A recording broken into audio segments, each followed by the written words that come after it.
Carthago Chic E-Line I LEDAMB ontdekt de ultieme combinatie van luxe, comfort en vrijheid met de Carthago Chic E-Line I LEDAMB. Deze exclusieve integraalkamper is gebouwd op het Mercedes-Benz Sprinter ALKO tandem-as chassis met automatische transmissie en biedt een uitzonderlijk comfortabele en stabiele rijervaring.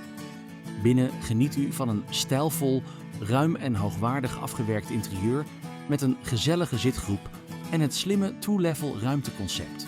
Achterin vindt u 2 comfortabele enkele bedden, een volledig uitgeruste keuken en een luxe badkamer met aparte douche- en toiletruimte. Dankzij de uitstekende isolatie, de dubbele bodem en de aalde-verwarming is deze camper geschikt voor alle seizoenen. Met grote watertanks en een krachtig energiesysteem reist u bovendien moeiteloos volledig autonoom. Wilt u meer weten over deze bijzondere camper? Neem dan contact op met Linders Kampeerauto's in Bakel, erkend Carthago importeur en dealer.